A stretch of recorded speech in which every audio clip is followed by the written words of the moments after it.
नमस्कार जोहार। चलिए जानते हैं झारखंड की ताज़ा खबरों को। लेकिन उससे पहले अगर आपने अभी तक इस चैनल को सब्सक्राइब नहीं किया तो सब्सक्राइब कर लें, जिससे कि आपको झारखंड की ताज़ा खबर रोजाना मिलती रहे। सबसे पहली खबर धनबाद में एनआईए की रेड। धनबाद में एनआईए की रेड में डायनामाइट, अमोनियम, 98 पेटी जिलेटिन मिले हैं। 9 घंटे तक छापेमारी चली। इसका इस्तेमाल बंगाल में सीरियल ब्लास्ट करने के लिए किया जा सकता था। ये सारे विस्फोटक एनआईए टीम को चिरकुंडा के डुमरकुंडा, बाबू डंगाल स्थित अमरजीत के घर और दुकान के साथ कालू बथान ओपी क्षेत्र के बोरिया गांव के सुनसान स्थल पर बने पोल्ट्री फार्म से मिले हैं। एनआईए की रेड की सूचना मिलते ही चिरकुंडा निवासी अमरजीत शर्मा उर्फ अमर रवानी फरार हो गया। अगली खबर झारखंड में नई उत्पाद नीति का ड्राफ्ट तैयार। फिर से निजी हाथों में जाएगी शराब की खुदरा दुकानें, 1 घंटा ज़्यादा खुलेगी। झारखंड में जल्द ही नई उत्पाद नीति लागू होने वाली है। उत्पाद एवं मद्य निषेध विभाग ने इस नीति का ड्राफ्ट तैयार कर लिया है। इस पर विभिन्न विभागों की सहमति मिल चुकी है। अब इसे कैबिनेट को भेजा गया है। कैबिनेट की मुहर लगते ही यह नीति लागू हो जाएगी। इसमें कहा गया है कि अब एक बार फिर शराब की खुदरा दुकानें निजी हाथों में जाएगी। दुकानों का आवंटन ई लॉटरी के माध्यम से होगा। इसके लिए एनआईसी ने सॉफ्टवेयर तैयार कर लिया है। विभाग के मुख्यालय और प्रमंडलीय स्तर पर कमेटी का गठन कर इसकी टेस्टिंग की जा रही है। अगली खबर खेल विभाग का फर्जी नियुक्ति पत्र देकर 10 करोड़ रुपए की ठगी, एफआईआर दर्ज की गई। झारखंड में खेल विभाग का फर्जी नियुक्ति पत्र देकर 10 करोड़ रुपए से अधिक की ठगी का मामला सामने आया। इस संबंध में चास के धीरज कुमार सिंह ने बूटी मोड़ निवासी शेखर कुमार नामक व्यक्ति के खिलाफ लालपुर थाने में एफआईआर दर्ज करवाई है। एफआईआर में कहा गया कि शेखर खुद को सत्ता से जुड़े बड़े नेताओं और शीर्ष अधिकारियों को करीबी बताकर लोगों को झांसा देता था। वह खेल विभाग का लोगो, मोनोग्राम और लेटर हेड का इस्तेमाल कर सीधी बहाली के नाम पर बेरोजगार युवाओं से मोटी रकम वसूलता था। अगली खबर 2 महीने से वेतन नहीं, 230 कर्मियों ने की 3 घंटे हड़ताल। रेलवे हटिया, कोच डिपो और रांची रेलवे स्टेशन पर ट्रेनों की सफाई करने वाले आउटसोर्सिंग के जरिए कार्यरत 230 से भी ज़्यादा सफाई कर्मियों ने हड़ताल कर दी। सफाई कर्मियों ने बताया कि हड़ताल के कारण करीब 9 ट्रेनों की साफ सफाई प्रभावित हुई है। सुबह ठीक से सफाई नहीं हो पाई, जल्दबाजी में सफाई करनी पड़ी। हालांकि सभी ट्रेनें सही समय पर छूटी। वे लोग 2 महीने से वेतन नहीं मिलने समेत कई मांगों को लेकर नाराज थे। अगली खबर जांच के बाद सर्टिफिकेट जारी करेगी टीम। रिम्स में अमरनाथ यात्रियों के स्वास्थ्य की जांच करेगी 8 डॉक्टरों की टीम। अमरनाथ यात्रा 3 जुलाई से 9 अगस्त तक चलेगी और इस बार यात्रा सिर्फ 38 दिनों की होगी। झारखंड समेत दूसरे राज्य से भी अच्छी संख्या में श्रद्धालु यात्रा के लिए जाते हैं और यात्रा के लिए रजिस्ट्रेशन अनिवार्य है। श्रद्धालु 14 अप्रैल से ऑफलाइन एवं ऑनलाइन दोनों ही प्रक्रिया के तहत अपना रजिस्ट्रेशन करवा सकते हैं। यात्रा के लिए इस साल भी स्वास्थ्य सर्टिफिकेट अनिवार्य किया गया है और स्वास्थ्य जांच से लेकर सर्टिफिकेट निर्गत करने के लिए रिम्स प्रबंधन ने 8 सदस्यीय चिकित्सकों की टीम का गठन किया है। अगली खबर अग्निवीर के लिए ऑनलाइन पंजीकरण की तिथि 25 अप्रैल तक बढ़ी। सेना में भर्ती के लिए सभी 24 जिले से मांगे गए आवेदन। अग्निवीर ऑनलाइन पंजीकरण की तिथि 10 से बढ़ाकर 25 अप्रैल कर दी गई। भारतीय सेना में भर्ती के लिए राज्य के सभी 24 जिलों से आवेदन मांगे गए हैं। उम्मीदवारों को ऑनलाइन कॉमन एंट्रेंस परीक्षा में शामिल होने के लिए ऑनलाइन पंजीकरण करवाना अनिवार्य होगा। Agniveer general duty, store keeper, Agniveer technical, Agniveer tradesman 10वीं और अग्निवीर ट्रेड्समैन 8वीं श्रेणियों के लिए अविवाहित पुरुष महिला आवेदन कर सकते हैं। अगली खबर लालपुर में बन रही थी नकली विदेशी शराब। उत्पाद विभाग का छापा, सस्ती शराब से तैयार करते थे महंगी ब्रांडेड विदेशी शराब। बता दें कि रांची में उत्पाद विभाग की टीम ने लालपुर थाना क्षेत्र में केएम मल्लिक रोड पर एक मकान में छापेमारी कर नकली शराब के धंधे का भंडाफोड़ किया। 2 अभियुक्तों को गिरफ्तार भी किया गया है। उत्पाद की टीम ने केएम मल्लिक रोड में शिव पूजन साहू के मकान में छापेमारी की। उस दौरान उक्त मकान में काफी संख्या में तैयार नकली विदेशी शराब मिली। उत्पाद की टीम ने मकान मालिक शिव पूजन साहू एवं उदय कुमार राय को गिरफ्तार किया है। अगली खबर की बात करें तो वज्रपात से बोकारो और गिरिडीह में 2 महिलाओं की मौत। गढ़वा, पलामू, रामगढ़, बोकारो, कोडरमा एवं रांची सहित कई जिलों में मौसम बदलने के कारण बारिश हुई। वहीं बोकारो के गोमिया में खरचा बेड़ा गांव की रहने वाली अनीता देवी की मौत सुबह लगभग 6 बजे वज्रपात से हो गई। वहीं गिरिडीह के राजधनबार में वज्रपात की चपेट में आकर सरिता देवी की मौत हो गई। अगली खबर झारखंड मुक्ति मोर्चा का 13वां महाधिवेशन 14 और 15 अप्रैल को झारखंड मुक्ति मोर्चा के महाधिवेशन में आएगा भूमि पुनर्वापसी कानून बनाने का प्रस्ताव।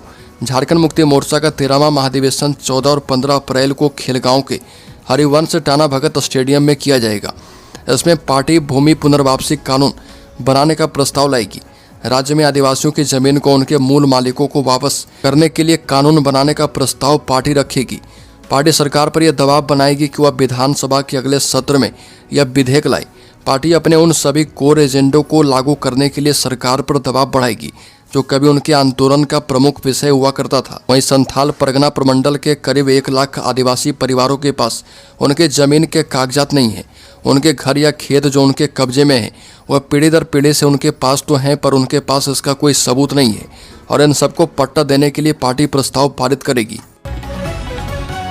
अगली खबर, झारखंड की सड़कों पर जमी बर्फ की चादर। अगले 7 दिनों की झमाझम बारिश बताने के इस दौरान मौसम विभाग ने तेज आंधी का ऑरेंज अलर्ट जारी किया है। मौसम विभाग से मिली जानकारी के मुताबिक रांची समेत कोल्हान क्षेत्र, बोकारो, जामताड़ा, बोकारो, पलामू, रामगढ़, पाकुड़, दुमका, साहिबगंज आदि जिले में ओलावृष्टि का अलर्ट जारी किया गया है। इस दौरान गढ़वा जिला मुख्यालय सहित सदर प्रखंड के विभिन्न ग्रामीण इलाकों में करीब 5 बजे तेज बारिश के साथ ओलावृष्टि दर्ज की गई।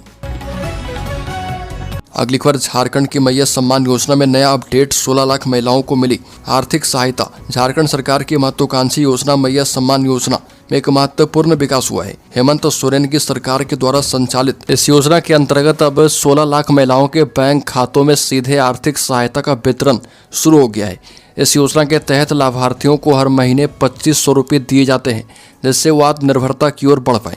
सरकार के द्वारा जारी किए गए नवीनतम आंकड़ों के मुताबिक महिलाओं को 3 महीने की एकमुश्त राशि के रूप में 7500 रुपये दिए जा रहे।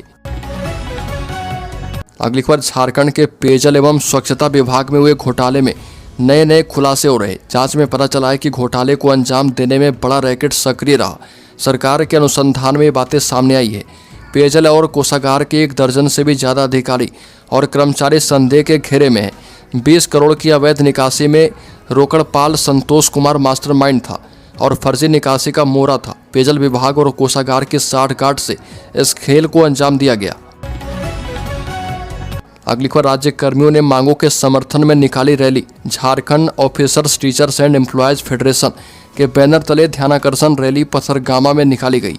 प्रखंड अध्यक्ष नचिकेता कुमार की अगुवाई में 11 सूत्री मांगों को लेकर निकली रैली NG+2 उच्च विद्यालय पथरगामा से निकलकर प्रखंड विकास कार्यालय पथरगामा पहुंची। इस दौरान रैली में शामिल शिक्षक मांगों के समर्थन में नारे लगाते चले आ रहे थे। रैली समाप्ति के पश्चात प्रखंड विकास पदाधिकारी कार्यालय में पथरगामा BDO नितेश कुमार गौतम को झारखंड सरकार के मुख्य सचिव एवं मुख्यमंत्री के अपर मुख्य सचिव के नाम ज्ञापन सौंपा गया। अगली खबर, झारखंड की 26 ट्रेनें 15 दिन तक रहेगी रद्द। झारखंड में रेलवे लाइन का लगातार काम चल रहा, ऐसे में कई ट्रेनों के संचालन को रद्द करना पड़ रहा है। अब रेलवे ने बिलासपुर झारसुगुड़ा के बीच तीसरी और चौथी लाइन को जोड़ने के लिए रेलवे ने लाइन ब्लॉक किया है। इससे टाटानगर की 13 जोड़ी ट्रेनों का परिचालन 10 से 24 अप्रैल तक रद्द रहेगा। इस कारण 2 महीने पहले टिकट बुक कराने वाले बिहार, बंगाल, ओडिशा और मुंबई मार्ग के हजारों यात्रियों को परेशानी का सामना करना पड़ेगा। ऐसे में इन यात्रियों को यात्रा के लिए दूसरे विकल्प की तलाश करनी होगी। अगली खबर, बोकारो में कुर्सी बेचने की आड़ में चोरी करता था यूपी का गैंग। 4 गिरफ्तार किए गए। बता दें कि झारखंड के बोकारो जिले में लगातार हो रही चोरी की घटनाओं पर बालीडीह पुलिस को बड़ी सफलता मिली है। पुलिस ने यूपी के बदायूं जिले के अंतर्राज्यीय चोर गिरोह का भंडाफोड़ करते हुए 4 शातिर चोरों को गिरफ्तार किया है। गिरफ्तार सभी आरोपी चास में किराए के मकान में रहकर वारदातों को अंजाम दे रहे थे। पुलिस के मुताबिक गिरोह के लोग दिन में साइकिल पर कुर्सी बेचने के बहाने गलियों में घूमते और ज्वेलरी दुकानों की रेकी करते थे, फिर रात के अंधेरे में दुकान का ताला तोड़कर चोरी की घटना को अंजाम देते थे। अगली पर प्रोन्नति देने पर लगी रोक हटाने से इनकार। झारखंड हाईकोर्ट के जस्टिस आनंद सेन की कोर्ट ने वरीय डीएसपी से पुलिस अधीक्षक पद पर प्रोन्नति के मामले में दायर याचिका पर सुनवाई की। मामले की सुनवाई के दौरान कोर्ट ने राज्य सरकार के आग्रह को नहीं माना। कोर्ट ने प्रोन्नति देने की प्रक्रिया पर 26 मार्च को लगाई रोक को हटाने से भी इनकार कर दिया। अगली खबर, हक के लिए झारखंड आंदोलनकारियों ने किया प्रोटेस्ट। झारखंड राज्य निर्माण आंदोलनकारी सेनानी समिति ने घाटशिला अनुमंडल कार्यालय में मांगों को लेकर प्रोटेस्ट करते हुए राज्यपाल और मुख्यमंत्री के नाम एसडीओ की अनुपस्थिति में कार्यपालक दंडाधिकारी अमन कुमार को 14 सूत्रीय मांग पत्र सौंपा। ज्ञापन में आंदोलनकारियों ने राज्य निर्माण में दिए गए योगदान के आधार पर उन्हें सरकारी सम्मान, पेंशन, चिकित्सा सुविधा, बच्चों को नौकरी, आवास योजना, मुफ्त स्वास्थ्य सेवा, पेंशन की बढ़ोतरी जैसी मांगे प्रमुख रूप से उठाई। अगली खबर, झारखंड के मुख्यमंत्री ने पेयजल संकट से निपटने और जंगलों की आग पर नियंत्रण के निर्देश दिए। झारखंड के मुख्यमंत्री हेमंत सोरेन ने राज्य के विभिन्न विभागों के कामकाज की समीक्षा के लिए शीर्ष अधिकारियों और जिलों के उपायुक्तों के साथ मैराथन बैठक की। इस दौरान उन्होंने अधिकारियों को यह सुनिश्चित करने को कहा कि राज्य में विकास की सभी योजनाएं तय समय सीमा में पूरी हो। मुख्यमंत्री ने गर्मी के मौसम में राज्य के कई इलाकों में पेयजल संकट की स्थिति से निपटने के लिए तत्काल वैकल्पिक कार्ययोजना तैयार कर उसे प्रभावी तरीके से लागू करने का निर्देश दिया। अगली खबर, मैया सम्मान योजना के लिए झारखंड में जमकर हंगामा। बता दें कि पूर्वी सिंहभूम जिले के जमशेदपुर प्रखंड कार्यालय के सामने मैया सम्मान योजना के लाभ से वंचित बड़ी संख्या में महिलाओं ने विरोध प्रदर्शन किया। महिलाओं का आरोप था कि सभी आवश्यक दस्तावेज उपलब्ध करवाने के बावजूद अब तक योजना का लाभ नहीं मिला है। प्रदर्शनकारी महिलाओं ने बताया कि वो कई महीनों से प्रखंड कार्यालय के चक्कर काट रही है। अगली खबर की बात करें तो झारखंड को मिलेगी एक और वंदे भारत ट्रेन। कुछ देर में तय हो जाएगी 600 किलोमीटर की दूरी। झारखंड को एक और वंदे भारत का तोहफा जल्द मिलने वाला है। टाटानगर से बनारस के लिए वंदे भारत एक्सप्रेस को जुलाई में चलाने की तैयारी शुरू हो गई है। इसके लिए टाटानगर स्टेशन की वॉशिंग लाइन नंबर 3 को अपग्रेड कर हाई टेंशन सुविधा शुरू की गई है। यहाँ पर वंदे भारत ट्रेनों के कोच की मरम्मत और धुलाई होगी। वहीं जीआई पाइप बिछाने का भी काम शुरू हो चुका है। हालांकि टाटानगर के रेल अधिकारी ने इस बारे में किसी सूचना से इनकार किया है। अगली खबर, टैरिफ पर रोक के बाद अमेरिकी बाजार 12% तक चढ़े। एशियाई बाजारों में 10% तक की तेजी। गिफ्ट निफ्टी करीब 800 अंक ऊपर। अमेरिकी बाजार 9 अप्रैल को 12% तक चढ़कर बंद हुए। एशियाई बाजारों में भी 10% तक की तेजी है।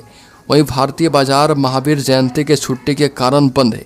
बाजारों में तेजी की वजह राष्ट्रपति डोनाल्ड ट्रंप का वो फैसला है जिसमें उन्होंने चीन को छोड़कर अन्य सभी देशों पर रेसिप्रोकल टैरिफ को 90 दिनों के लिए टाल दिया है।